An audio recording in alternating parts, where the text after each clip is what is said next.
मैं डॉक्टर इरशाद अली खान, शाचार्य राजनीति विज्ञान विभाग, राजकीय बांगड़ महाविद्यालय डीडवाना में कार्यरत हूँ। आज हम तुलनात्मक राजनीति का अर्थ एवं प्रकृति का अध्ययन करेंगे। इससे पूर्व हमने तुलनात्मक राजनीति की समस्याओं, क्या क्या समस्या आती तुलनात्मक राजनीति का अध्ययन करते समय, या उसके महत्व के अध्ययन का और तथा उसके अलावा हमने उसके उद्देश्य का अध्ययन किया।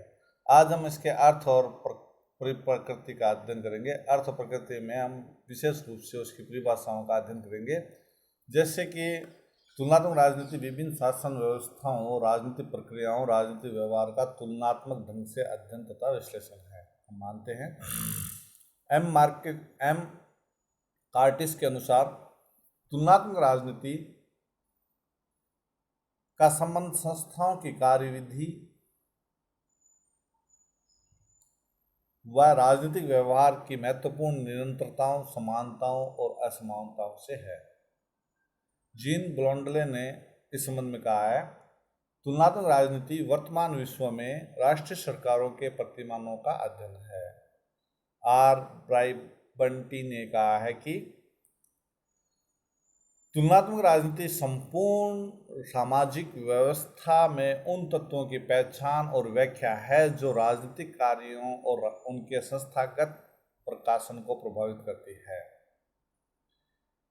और आर.सी. मैक्रिडिस कहता है, a survey of the field of comparative government, यानी गवर्नमेंट जो तुलनात्मक सरकार है उनका एक सर्वे से संबंधित है।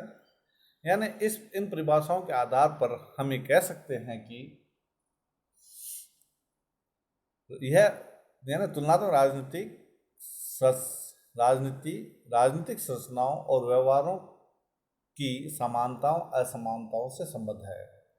इसमें व्याख्यात्मक परिकल्पनाओं के साथ साथ परीक्षण और आधुनिक तथ्यों का प्रयोग किया जाता है।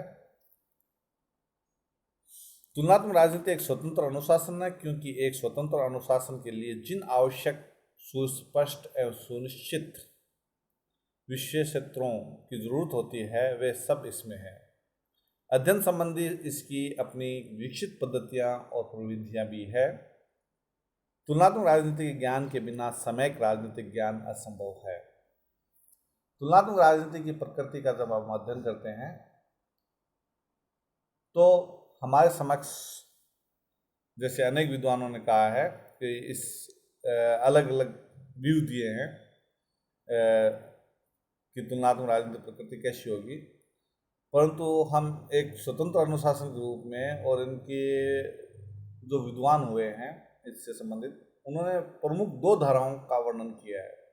एक तो comparative politics as a vertical comparative study, यानी अनुलम यानी लंबात्मक तुलना, वर्टिकल, और दूसरा comparative political as horizontal comparative study, यानी अवरोतीय यानी अम्रांतीय तुलना, हॉरिजॉन्टल। पहले हम ले लेते हैं अनुलम तुलना। इसमें इसके जो समर्थक हैं वो कहते हैं कि तुलनात्मक राजनीति एक ही देश में स्थित विभिन्न स्तरों पर स्थापित विभिन्न सरकारों तथा उनको प्रभावित करने वाले राजनीतिक व्यवहारों का तुलनात्मक विश्लेषण और अध्ययन है। इनके जो विद्वान हैं उन्होंने दावा किया है कि प्रत्येक राज्य में अनेक स्तरों पर सरकारें होती है। आमतौर से उन्होंने इन सरकारों को दो रूपों में देखा है। जो पहला है सर्वव्यापक या सार्वजनिक सरकार, जिन्हें राष्ट्र सरकार कहते हैं। दूसरा जो आंशिक रूप से स्थानीय व्यक्तिगत सरकारें।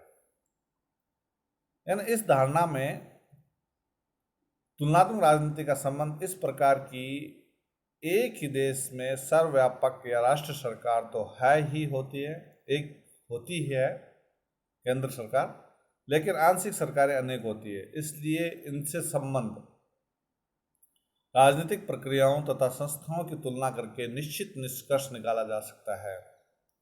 यदि कोई देश एकात्मक राज्य है तो उसमें एक राष्ट्र सरकार होगी और अनेक स्थानीय सरकारें या निगमें होंगे। यदि राज्य व्यवस्था संघात्मक है तो राष्ट्रीय, प्रांतीय और स्थानीय सरकारें होगी।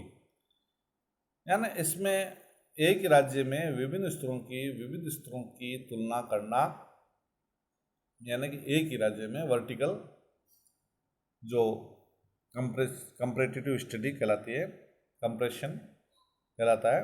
तुलनात्मक राजनीति इन्हीं की परस्पर तुलना करने से संबंध शास्त्र है। इसी कारण हम कह सकते हैं कि तुलनात्मक राजनीति एक देश में विभिन्न सरकारों की लंबात्मक तुलना है। राष्ट्रीय सरकारों और आंशिक सरकारों के मध्य दिखने वाली समानता सतही होती है।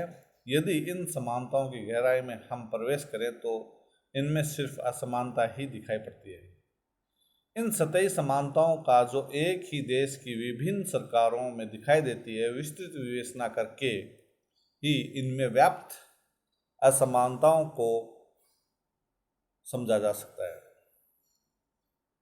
और तब हम निष्कर्ष पर पहुंचेंगे कि तुलनात्मक राजनीति एक ही देश की विभिन्न सरकारों की लंबात्मक तुलना नहीं है। संक्षेप में हम यही कह सकते हैं कि राष्ट्रीय और प्रांतीय स्थानीय सरकारों के बीच निम्न 3 समानताएं दिखाई पड़ती है हमें। पहला हम जैसे कह सकते हैं कि इसमें आर्थिक साधनों की समानता, अर्थात राष्ट्रीय और आंशिक सरकारों में आर्थिक साधनों की समानता दिख पड़ती है, क्योंकि साधन दोनों ही प्रकार की सरकारों के पास होते हैं। फिर भी आर्थिक साधनों की यह समानता तुलनात्मक अध्ययन के लिए अपने आप में उपयोगी नहीं है। यदि राष्ट्रीय सरकार के आर्थिक साधनों के स्रोत, आकार और संभावनाओं की दृष्टि से देखा जाए तो यह बहुत व्यापक लगता है। स्थानीय सरकारों के साधन समुचित होते हैं, इतने व्यापक नहीं होते हैं। इन दोनों के साधनों में प्रक्रिया संबंधी अभी अंतर होता है। अतः ऐसी सरकारों के बीच तुलना किसी सामान्यकरण तक नहीं पहुंच पाती, क्योंकि इन दोनों के बीच समानता मात्रात्मक होती है, गुणात्मक नहीं होती है। जो दूसरा है नियमों की समानता। सरकार चाहे राष्ट्रीय हो या आंशिक यानी स्थानीय, उनकी संरचना और संचालन के लिए नियमों का होना आवश्यक है। इन नियमों की समानता के आधार पर उनकी तुलना भी की जा सकती है, लेकिन यदि गहराई से अध्ययन किया जाए तो स्पष्ट होगा कि इन दोनों के नियमों में समानता कम और असमानता अधिक है। जहां राष्ट्रीय सरकारों के पीछे व्यापक शक्ति होती है जिसका अतिक्रमण नहीं किया जा सकता है, वहां स्थानीय सरकारों के नियमों में व्यापकता का अभाव होता है। अतः ऐसी तुलना में इन दोनों की प्रकृति समझ से बाहर है। तीसरा जो है इसमें शक्ति की समानता। प्रत्येक प्रकार के सरकार के संगठन को बनाए रखने के लिए कुछ ना कुछ शक्ति अनिवार्य होती है, और प्रत्येक सरकार कम या अधिक मात्रा में शक्ति का प्रतीक होता है। ऐसी शक्ति राष्ट्रीय और व्यक्तिगत या आंशिक सरकारों में भी विद्यमान होती है। जब हम इन शक्तियों में तुलना करते हैं तो विदित होता है कि राष्ट्रीय सरकारों की शक्ति में अवपीड़न का तत्व प्रमुख रूप से विद्यमान होता है, और इसी के कारण राष्ट्रीय सरकार न सिर्फ श्रेष्ठ और उच्चतर होती है वरन अधिक स्थायी भी होती है। यह बात व्यक्तिगत सरकार के संबंध में सही नहीं दिख पड़ती है। यानी ये हम विश्लेषण करें तो विश्लेषण से ऊपरी समानताओं के बावजूद राष्ट्रीय तथा आंशिक सरकारों के संबंध में असमानताओं का ही अधिक आभास होता है। अतः तुलनात्मक राजनीति में एक ही देश की विभिन्न स्तरीय सरकारों का तुलनात्मक विश्लेषण संभव दिखाई देते हुए भी सामान्यकरण की संभावनाएं नहीं रहती। निष्कर्ष रूप में हम कह सकते हैं कि तुलनात्मक राजनीति की व्याख्या एक लंबात्मक रूप में नहीं की जा सकती। एक जैसी विषय परिधि के अभाव के कारण इसके निष्कर्ष प्रमाणित नहीं होंगे, और इसमें जो सिद्धांत बनाए जाएंगे उनको भी किसी संवर्ग में रखकर उनसे अन्य देशों की तुलनाओं को समझना संभव नहीं होगा। अतः हमें जो दूसरा है तुलनात्मक राजनीति का अम्रांतीय तुलना यानी कि हॉरिजॉन्टल स्टडी का अध्ययन करते हैं, और तुलनात्मक राजनीति की प्रकृति संबंधी ये दूसरी धारणा राष्ट्रीय सरकारों का प्रांतीय तुलनात्मक अध्ययन है, यानी हॉरिजॉन्टल। आधुनिक राजनीति शास्त्रियों यानी विद्वानों में अधिकांशतः इस धारणा से सहमत है तुलनात्मक राजनीति के उद्देश्यों की पूर्ति इसी प्रकार की तुलना से होती है। ऐसी तुलना का महत्व भी है क्योंकि इसमें ही ऐसे सामान्यकरण संभव होते हैं जिसमें हर प्रत्येक सामान्य विचित्र राजनीतिक व्यवहार को विश्लेषित किया जा सकता है। तुलनात्मक राजनीति की यह धारणा इसकी सही प्रकृति का चित्रण करने वाली मानी जा सकती है, यानी कि हॉरिजॉन्टल हम मान सकते हैं। यदि तुलनात्मक राजनीति राष्ट्रीय सरकारों की तुलना है तो इसमें निम्नलिखित दो संभावनाएं हमें दिखाई देती है। एक पहला तो हमें दिखता है एक राष्ट्र की राष्ट्रीय सरकारों की ऐतिहासिक तुलना, अर्थात एक ही देश में विद्यमान राष्ट्रीय सरकारों की ऐतिहासिक तुलना इसके विचार क्षितिज को विस्तृत बना देती है।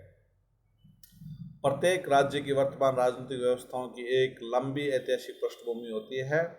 वर्तमान राजनीतिक संस्थाओं, प्रक्रियाओं और राजनीतिक व्यवहारों का तुलनात्मक विश्लेषण अतीत के संदर्भ में ही हो सकता है।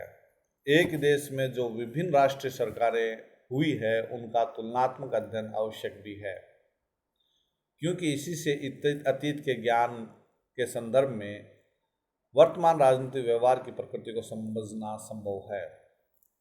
यदि हम इतिहास को एक हॉरिजॉन्टल कंटिन्यूम के रूप में रखें तो भारत के संदर्भ में ये तुलना प्राचीन भारत की राष्ट्रीय सरकारें, मध्यकालीन भारत की राष्ट्रीय सरकारें, ब्रिटिश कालीन भारत की राष्ट्रीय सरकारें और आधुनिक स्वतंत्र भारत की राष्ट्रीय सरकारों के बीच में की जा सकती है। जैसे कि यहाँ पर हमने चार्ट बनाया है, जैसे प्राचीन भारत, उसमें मौर्य काल, गुप्त काल जो भी हैं, महाभारत काल, उससे पहले भी जो रामायण और महाभारत काल, उससे पहले जैसे हम ऋग्वेद वगैरह काल का अध्ययन कर सकते हैं।